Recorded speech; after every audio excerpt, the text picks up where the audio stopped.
Olá pessoal, sejam muito bem-vindos ao nosso canal Prosa e Palavra.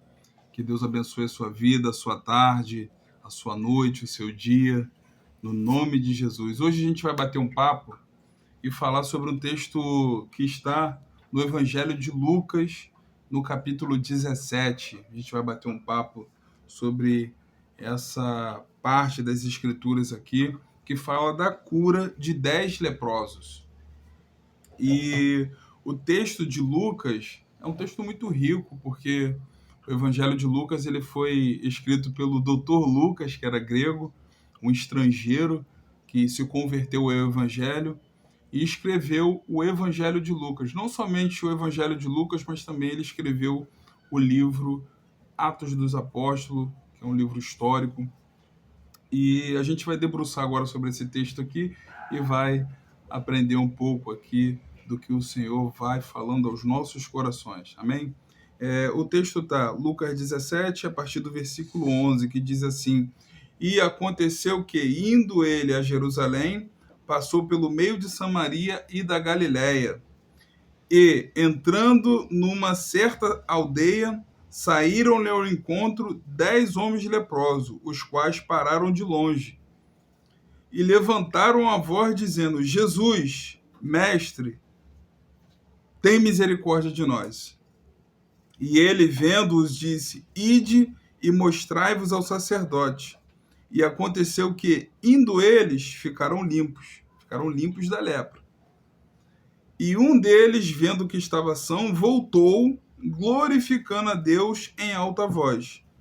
E caiu aos pés, com o rosto em terra, dando-lhe graças. E este era samaritano. E, respondendo-lhe, Jesus disse-lhe: Não foram 10 os limpos? Onde estão os outros 9? E não houve quem voltasse para dar glória a Deus, senão este estrangeiro? E disse-lhe: Levanta-te e vai, a tua fé te salvou. Então a gente vê aqui um processo em que foi efetuado a cura desses homens, desses 10 leprosos. Jesus ele falou: vai e mostra-te ao sacerdote, porque na lei mosaica, na lei do Antigo Testamento, Deus ele estabeleceu ali a questão da lei da lepra. E a pessoa que era leprosa e ela porventura viesse a ser curada, ela deveria se mostrar ao sacerdote. O sacerdote funcionava como um examinador, para ver, como um médico.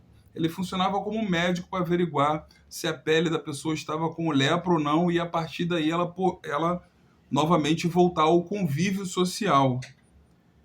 Então Jesus ele fala isso: olha, vai e mostra-te ao sacerdote. Esses homens eles creram na palavra de Jesus.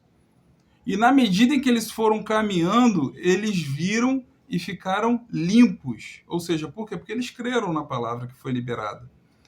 E um deles, a Bíblia vem dizendo que volta para agradecer a Deus, para glorificar a Deus, para se jogar aos pés do Senhor Jesus. Irmãos, e é aqui que chama a minha atenção esse texto.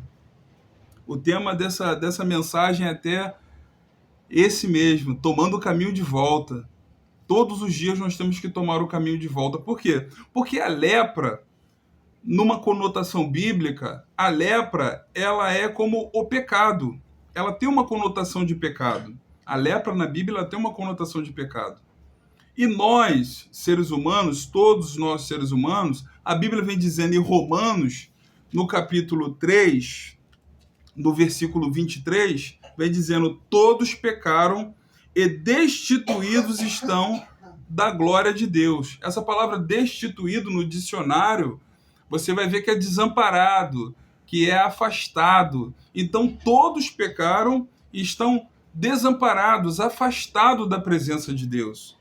Versículo 24: sendo justificado gratuitamente pela sua graça e redenção que há em Cristo Jesus. Então, hoje, nós, seres humanos, apesar de sermos pecadores, nós, através de Cristo Jesus, nós temos essa justificação, assim como esses homens leprosos. Mas a chave da questão é: nós temos que voltar. porque ainda que estejamos aqui, ainda que Deus fez uma obra na nossa vida, Deus te purificou, Deus te libertou do vício, Deus te libertou da prostituição, Deus libertou você dos pecados que você estava afundado.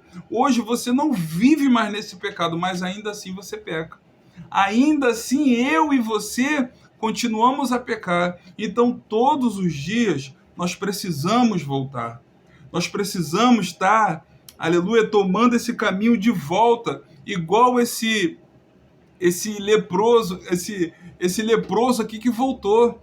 Ele foi curado da sua lepra, assim como o Senhor Jesus fez uma obra na vida de muitos que têm experiência para contar da obra que o Senhor fez, assim como fez na minha vida, eu creio que fez na sua. E se você não tem ainda essa experiência, você pode entregar a sua vida para Jesus, porque Jesus ele quer salvar, curar, libertar, porque Jesus ele veio para isso mesmo, porque ele sabia que a gente não teríamos de nós mesmos condição de ser salvo, não seja pelas boas obras, não seja, ainda que seja pelas boas obras que a gente pratique, a gente não pode ser salvo por elas. Por quê? Porque a gente tem uma natureza pecaminosa. Então a Bíblia vem tecendo aqui os caminhos para a gente ter essa libertação do pecado. E qual é essa libertação? Sendo justificados gratuitamente pela sua graça, pela redenção que há em Cristo Jesus. Por que, meus irmãos, eu falo isso? Porque a Bíblia mesmo, ela coloca a recompensa da gente viver uma vida no pecado. Uma vida no pecado, uma vida mergulhada em pecado, vai trazer para a gente uma recompensa. Em Romanos, na mesma carta aos Romanos, no capítulo 6, no versículo 23, vem dizendo assim: porque o salário do pecado é a morte. E o dom gratuito de Deus, olha só, o dom gratuito de Deus, o presente de Deus é a vida eterna. E essa vida eterna é por Cristo Jesus, nosso Senhor. Então a gente, apesar de vivermos uma enfermidade espiritual, a Bíblia vem dizendo que se a gente não busca a Deus, se a gente não se entrega, se a gente não recebe esse dom gratuito de Deus, esse presente que nos foi dado, por que é gratuito? Porque a gente nem merecia, a gente merece. Mas Deus enviou o seu Filho para pagar o preço do meu e do seu pecado ali na cruz do Calvário. E a Bíblia vem dizendo, porque a recompensa de uma vida em pecado é a morte. A morte, não necessariamente a Bíblia está falando de uma morte física, mas de uma morte espiritual, de uma separação de Deus, de uma separação eterna de Deus. A gente vai imaginar hoje o que é estar longe de Deus. A nossa alma não tem estrutura para estar longe de Deus. Imagine eternamente estar separado de Deus. Mas a Bíblia vem dizendo, mas o dom gratuito de Deus é a vida eterna por Cristo Jesus, nosso Senhor. Tem um fato bem interessante também, que está no texto, no livro, está no livro de Reis, de 2 Reis, 2 Reis capítulo 5, trata da história de um general do exército sírio. Ele era um general do exército sírio e o rei sabia que esse general ele era leproso.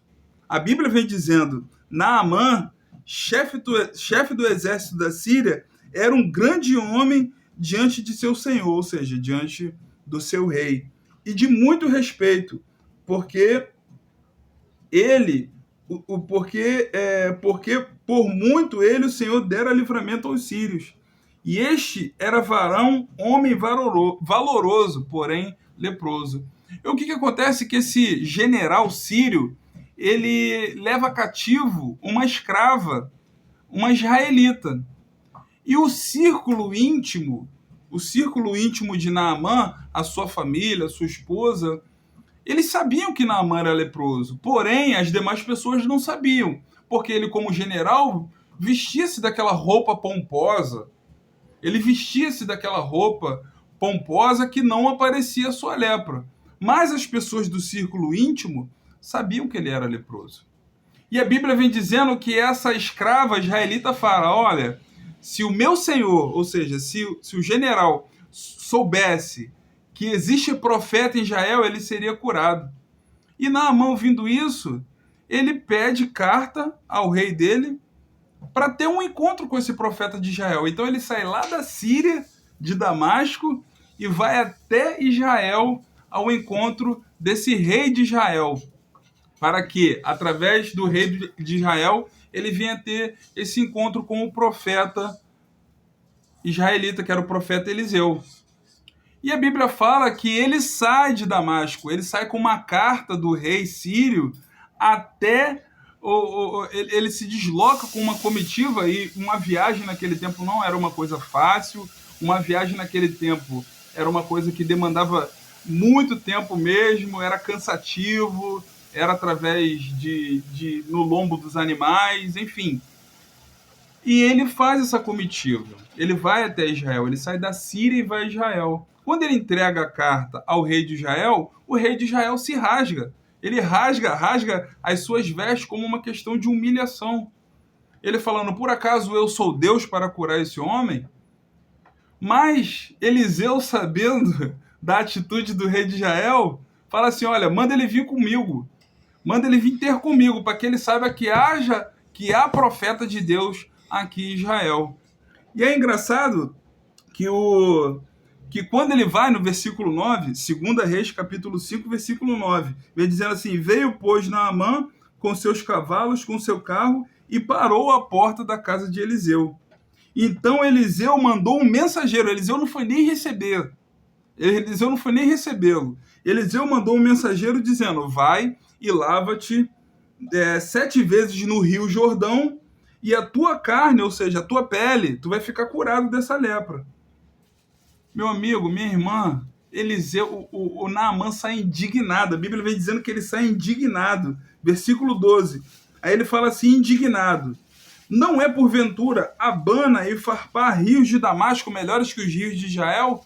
Por que eu vou ter que mergulhar nesse rio para ser curado? Ou seja, havia um orgulho ali na vida de Naamã.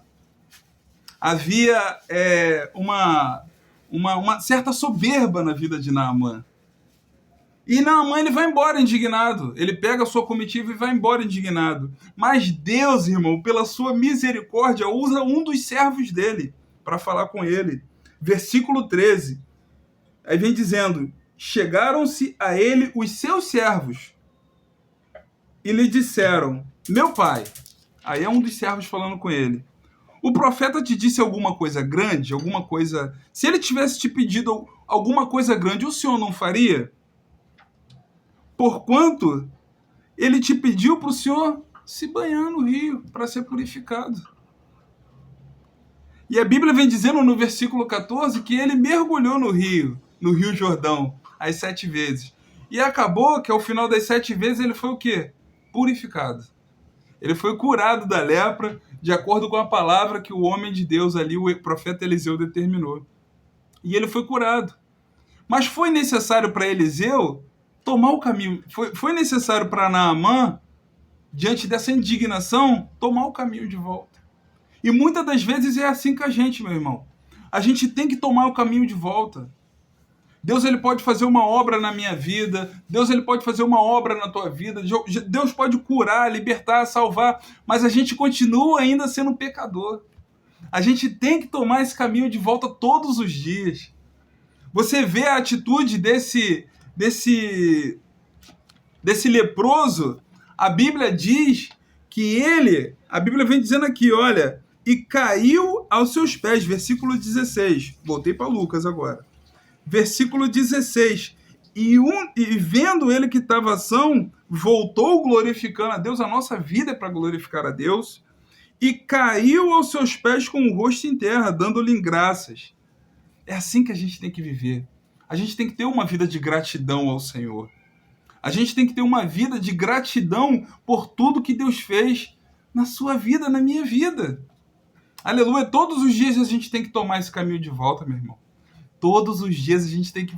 Sabe por quê? Porque por mais que Deus fez essa obra, eu continuo pecando. Eu continuo falhando e eu preciso.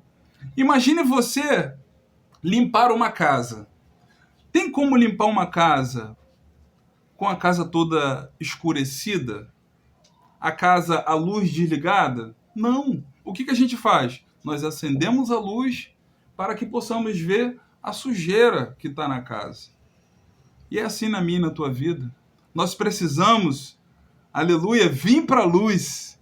Nós precisamos ir para a luz, porque quando a gente vai para a luz, aí a gente vê a lepra que a gente tem. Aí a gente vai vendo a lepra que precisa ser tirada da minha e da tua vida. Porque a gente é assim, a gente é ser humano. Aleluia. E a Bíblia faz essa conotação de lepra com pecado. A gente precisa vir à luz da palavra para a gente ver aquilo que precisa ser mudado na minha e na tua vida. Não precisa eu falar aquilo que precisa ser mudado na tua vida. Não precisa você, aleluia, falar para mim o que precisa ser mudado na minha vida, porque o Espírito Santo de Deus, ele nos constrange, mostrando os nossos erros. Deus, ele nos deu uma consciência. Deus, ele fala com a gente, mostrando o que é certo e o que é errado, até na nossa consciência. É um alarme natural que o ser humano tem. Então, meu irmão, nessa palavra, que você e eu venhamos tomar o caminho de volta todos os dias. Versículo 19, a Bíblia vem dizendo: e disse-lhe o Senhor, levanta-te e vai, a tua fé te salvou. Irmãos, que possamos tomar esse caminho de volta. Que possamos, meus irmãos, todos os dias, ser justificado gratuitamente, como vimos lá no texto de Romanos 3, versículo 24, que possamos ser justificados gratuitamente pela graça, pela redenção que há em Cristo Jesus. E se você quiser, meu irmão, você pode receber isso, sabe de que forma? Gratuitamente. Tá bom? Eu quero dividir essa palavra com meus irmãos, que Deus abençoe a sua vida, a sua casa, a sua família. Você que ainda não recebeu a Cristo na sua vida, entregue a sua vida para Jesus e torne-se uma nova pessoa. Torne-se uma nova criatura em Deus.